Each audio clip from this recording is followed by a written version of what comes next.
Grazie.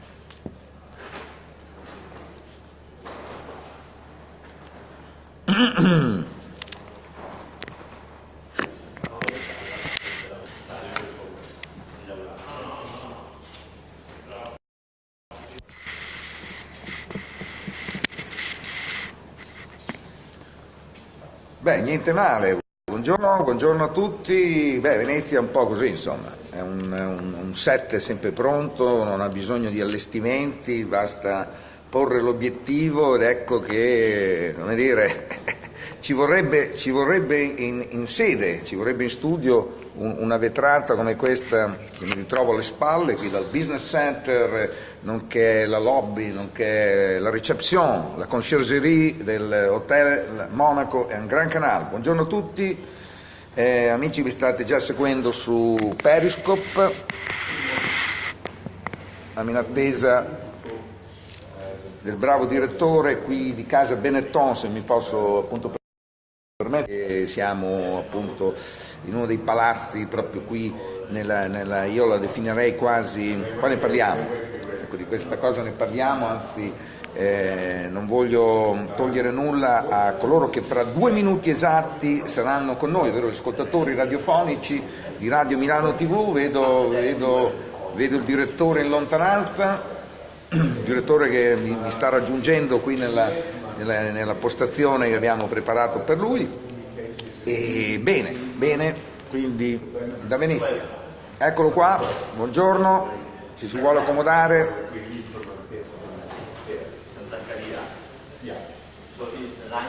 E andiamo in onda.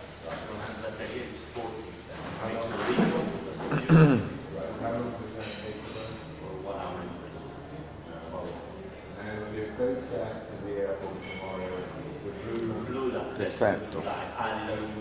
Bene, buongiorno direttore, quindi se si vuole accomodare così facciamo una prova microfono, una prova anche video di questa bella vetrata. Su chef. Beh, insomma, sì, prego si accomodi qua perché vedo che basta porre l'obiettivo a Venezia, sì. e ora qui nel Monaco Gran Canal, l'albergo, ecco, magari si avvicina, sì. Così privilegiamo il nostro ospite odierno, il direttore, magari ancora un po' più in qua, così abbiamo proprio lo sfondo Dove appare questa intervista? Eccoci qua, noi adesso in questo momento ci stanno seguendo in backstage su Periscope. Ho capito, i social lei ci insegna, chiaramente sono diventati importanti. Abbiamo 20 secondi, saremo collegati comunque con Radio Milano TV, perché poi chiaramente anche noi nel nostro piccolo, come dire, facciamo delle modifiche, anche noi ci rinnoviamo, aggiungiamo qualcosa, poi chiaramente la trasmissione radio è sempre quella che si ascolta la mattina a quest'ora mentre si va in ufficio. Si fa la barba, esatto, e voi chiaramente siete a Venezia, e chiaramente c'è Venezia, ecco, fondamentalmente, ecco, come c'è di base la radio, ma la radio si può anche vedere. Buongiorno, eccoli qua, quindi siamo su Radio Milano TV, quindi ci state ascoltando in audio, ma ci hanno già anticipato in video, forse ci stanno anche superando perché, come dire, quei social ultimamente. Poi ne stavo parlando col nostro bravo direttore del Monaco Gran Canal, cioè i social sono estremamente importanti per il nostro business. Essere aggiornati sui social è ormai fondamentale. Abbiamo un ufficio, ci sono 2 persone che si dedicano ai social e all'aggiornamento sempre delle notizie web. Social, Periscope, Instagram, Facebook. Anche Periscope? Sì, c'è anche qualcosina lì. Ecco, anche Periscope, infatti noi adesso su Periscope stiamo andando, poi comunque mi dicevano che anche Instagram fanno dirette, quindi faremo anche noi dirette, anche su YouTube ci stiamo appunto organizzando con questi cellulari, questi tablet, perché poi purtroppo non esistono apparecchiature professionali al momento, ecco, quindi per poter come dire, giocare, ma praticamente lavorare. Certo, in un certo certo. senso. E ormai sono diventati, oltre che nella vita di tutti i giorni, proprio vita professionale, oserei dire che sono fondamentali. Ecco, però c'era anche quello che diceva sì, rinnovamenti di qua e di là, però le facce sono sempre quelle. A me fa piacere ritrovare al ristorante il maître che ti accoglie, che era quello anche. Lei da quanto tempo sì, sta io qua? sono qui da 17-18 anni e il maître è qui da 30 anni. Ecco. È qui da 30 anni e dà del tu a tutti, ormai è diventato un amico e certo. poi la nostra terrazza... si ricorda, buona memoria, ecco, Sì, quello è fondamentale. Quindi ecco, diciamo il fascino di Venezia, di questi insomma alberghi storici, classici, no? Perché ne sono nati dei nuovi, chiaramente non possono avere questa esperienza. È proprio questo. Certo. Poi il nostro ristorante, quando c'è bel tempo, è sulla terrazza, è in pratica il salotto di Venezia, è molto frequentato anche nei veneziani. Ieri sera c'era anche, non so se lo vogliamo chiamare onorevole, come lo vogliamo chiamare, Baratta. È il presidente della Biennale, presidente. Ecco, il nostro presidente, è il nostro cliente. Apprezza molto la nostra cucina e i nostri vini. Sì. Ecco, bene. Dovrebbe arrivare anche lo chef principale ha avuto un piccolo infortunio proprio all'ultimo momento, proprio mentre io stavo arrivando. Lo facciamo chiamare, anche perché qui basta fare un cenno, chiaramente. Mazzolini. Ecco, no, questa io la chiamerei quasi piazza, ecco, perché ho appena fatto la colazione, perché è la piazza dove arrivano le vie, chiamiamole così, di Venezia, quindi il Canal Grande si incontra con il canale della Giudecca, quindi questo preciso punto, solo qui si può ammirare intanto Punta Dogana, quindi l'isola di San Giorgio, tutto il bacino. Ecco, quindi c'è tutto questo e poi c'è questa, piazza San Marco, che sta lì alle spalle. In realtà la piazza è proprio, c'è tutto questo movimento che noi vediamo nelle città, quelle normali, no? Non Venezia. Tutto questo traffico, no? di taxi, water taxi che arrivano è proprio di fronte al vostro albergo. Il nostro albergo in pratica sono 30 secondi a piedi, si è già in piazza San Marco e poi di fronte ci sono i mezzi pubblici che si possono raggiungere anche i punti più disparati della laguna. Bene. Ecco lo chef. Lo chef, prego, si accomodi, si trova qualcosa. Facciamo vedere anche lui, uno alla volta.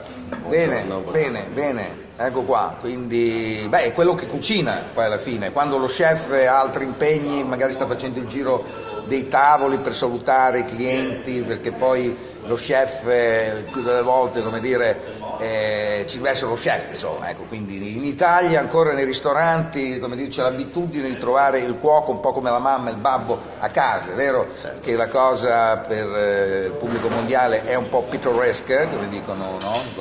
I vostri clienti, pittoresco è, come dire, può essere anche per noi un complimento, però in realtà insomma, a livello di business insomma, non lo è proprio, però insomma, noi italiani siamo, come dire, fedeli a queste cose qua, e quindi la presenza del cuoco che saluta alla fine chiaramente del pasto, chiaramente è piacevole. È chiaro, come diceva Bocuse, perché questo è sempre l'anno in cui purtroppo grandi chef ci hanno lasciati, il 2018, e quindi cucinano gli stessi, insomma, che cucinano quando c'è il cuoco, insomma, principale, insomma, ecco. Quindi i piatti chiaramente li dovete fare voi, perché i ristoranti come dire, esistono perché ci sono i momenti in cui i tavoli sono tutti pieni e quindi c'è il fully booked, se non ci fossero queste giornate chiaramente non potrebbero esistere i ristoranti, i cuochi famosi, no? I camerieri, eccetera, il personale, brigate, chiaramente giustificato dal fatto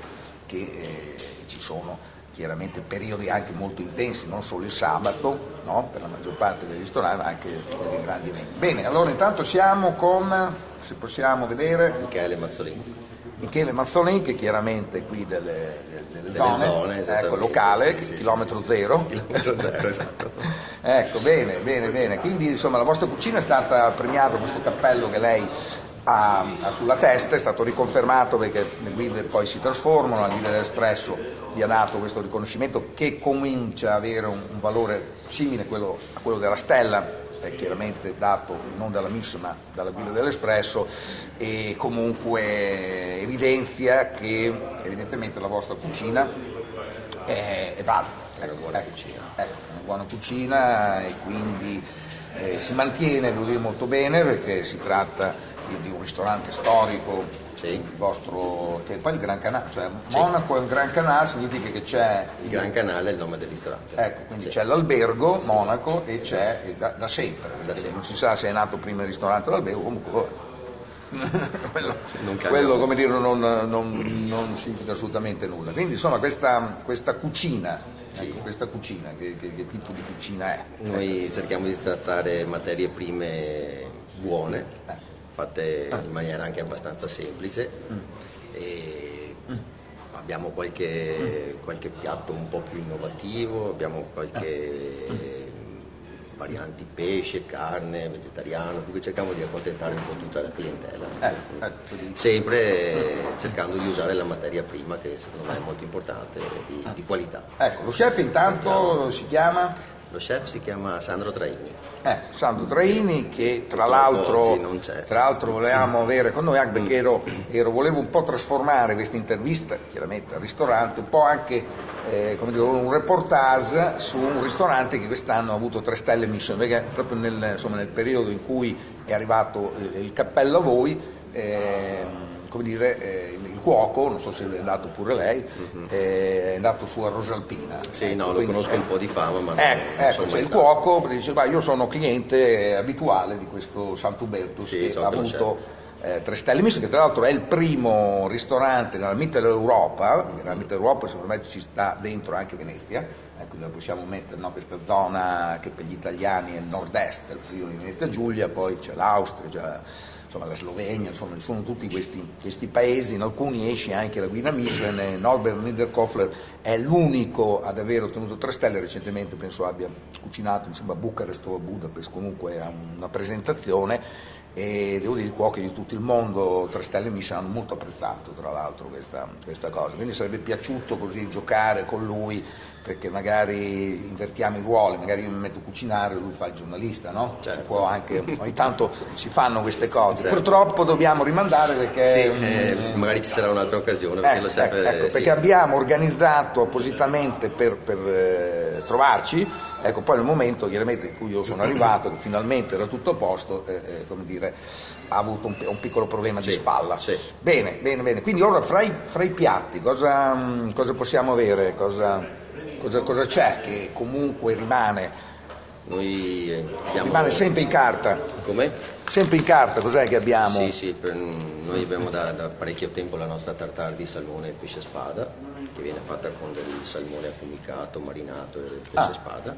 Ma questo com'è nato? Perché è chiaro che se io parlavo di Mitteleuropa, ma in realtà qui c'è una commissione di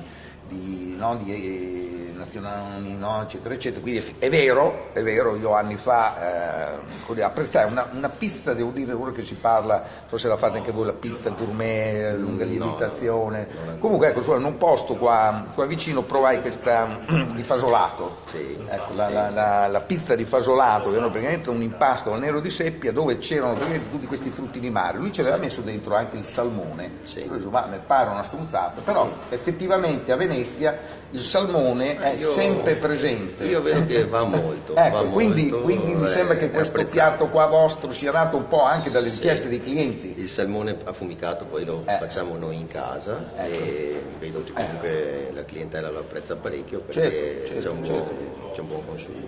Poi si conserva, insomma, quindi è sempre insomma, è piacevole, vero? Piacevole. Poi devo dire, adesso voi magari usate sempre il salmone, ma comunque anche queste trote salmonate, no? Questi sembrano quasi dei salmerini, che ci producono tra l'altro in Italia, da parte di Trento, che devo dire anche quelli alla fine potrebbe essere un altro ottimo prodotto, sempre il colore l'estetica è sempre quella, è sempre un po' difficile capire. Io ho fatto delle figuracce, ma in realtà se tu vedi una cosa e puoi immaginare che è salmone, ma in realtà magari è trota. Se poi è una tartare così è difficile anche da distinguere.